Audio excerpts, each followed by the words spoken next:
There are some museum exhibits you can't touch, not because they're rare, but because everyone who did either went mad, got cursed, or ended up mysteriously dead. These aren't legends, they're real items with paper trails of terror. Jewels that kill, boxes that scream, and a chair so cursed it's literally bolted to a wall to stop people from dying in it. So before you accidentally invite a 17th century ghost into your apartment, hit that like button, subscribe, and let's crack open the most cursed objects in history, starting with a diamond that ruined royalty. The Hope Diamond, the gem that murdered the rich. What if I told you one jewel was so cursed it destroyed kings, bankrupted heirs, and left a trail of mysterious deaths from Paris to DC? This is the Hope Diamond, 45 carats of cursed brilliance. Today, it's worth $250 million, but its true price? Generational ruin. It began as all great horror stories do, with theft from a sacred temple. In the 1600s, French gem merchant Jean-Baptiste Tavernier allegedly stole it from the eye of a Hindu idol. When he brought it back to Europe, he made a fortune, but then died horribly of fever. His body was supposedly torn apart by wolves, because of course it was. From there, the gem entered royal circles. King Louis XIV, then Louis XVI, then Marie Antoinette. Each one died in gruesome historical HD detail. If your name is Louis and you own a shiny blue diamond, maybe get your affairs in order. When the French Revolution hit, the diamond vanished, resurfaced decades later in England, and passed through a parade of unlucky owners. Suicides, bankruptcies, mysterious deaths. Its final private owner, socialite Evelyn Walsh McLean, treated it like a flex accessory. She wore it to parties, let her dog play with it, and called it her good luck charm. That charm included her husband leaving her son dying in a car crash, and her daughter dying of an overdose. When she died, her family practically threw the diamond at the Smithsonian like, "Here, you deal with this." It's been on display ever since, and no major catastrophes, yet. But fun fact, the curator who received it in the mail died in a car crash weeks later. So yeah, if you're ever at the Smithsonian, admire the Hope Diamond, but maybe from a safe emotional distance. The Dybbuk Box, the eBay demon. Imagine you buy an old wine cabinet at a yard sale, and within days, your lights flicker, your house reeks of jasmine and cat pee, and your nightmares bleed into real life. Welcome to the Dybbuk Box, the only haunted object that went viral before it ever hit a movie screen. In 2001, a man named Kevin Mannis bought a small wine cabinet from an estate sale in Portland, Oregon. The seller claimed it once belonged to a Holocaust survivor who used it to trap a Dybbuk, a malicious spirit from Jewish folklore that latches onto the living. Kevin thought that sounded like a killer antique store story. Then he opened it. Almost immediately, he and his family reported bizarre events. Lights flickering, objects moving, night terrors, and the overwhelming smell of jasmine and cat urine. Hell's very own Yankee Candle. He sold it on eBay, writing a long post detailing the curse. And that's when the internet caught fire. One buyer after another reported the same symptoms. Shadow figures, hallucinations, illness, ruined electronics. The story went viral, birthing a full-blown online legend. By 2012, the Dybbuk Box had achieved peak fame when it inspired the horror movie The Possession. Then Zach Bagans from Ghost Adventures bought it for his haunted museum in Las Vegas. Post Malone touched it. What happened next sounds like a Final Destination sequel. Posty's next few months read like a Final Destination script. His private plane's tyres blew out mid-air. His car crashed. His house was robbed. Coincidence? Maybe. But even Zach Bagans now keeps the box sealed and surrounded by protective rituals. And here's the plot twist.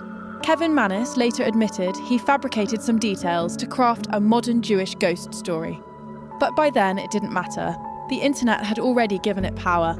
So whether it's truly cursed or just an online tulpa, one thing's clear. The Dybbuk Box is proof that even in the digital age, people love a good haunting. The Crying Boy painting, the artwork that survived every fire.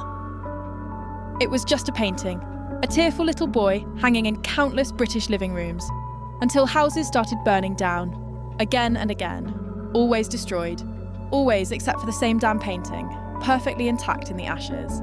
In 1985, British tabloids started noticing a pattern. Dozens of house fires across the UK were destroying homes, but in each one, the same painting survived. The Crying Boy. It was a mass-produced portrait of a tearful child sold in department stores across Britain in the 1970s. Totally normal suburban decor until firefighters started comparing notes. One said, "Every time we pull a family out of the ashes, that damn painting is untouched." Soon, national panic erupted. People threw their paintings away. Others mailed them to the Sun newspaper, which announced a mass burning of the cursed artworks. Thousands were destroyed together, because that's definitely what you do when you think something is cursed. Of course, science later chimed in. The prints were coated with flame-retardant lacquer. They didn't burn because they were literally designed not to. But here's the weird part: the legend outlasted the facts. Even today, people swear that the painting brings misfortune. There are entire online forums of homeowners who won't hang anything featuring a crying child. It's a perfect case study in mass hysteria. One tabloid headline, a few coincidences, and suddenly a sad little art print becomes a national menace.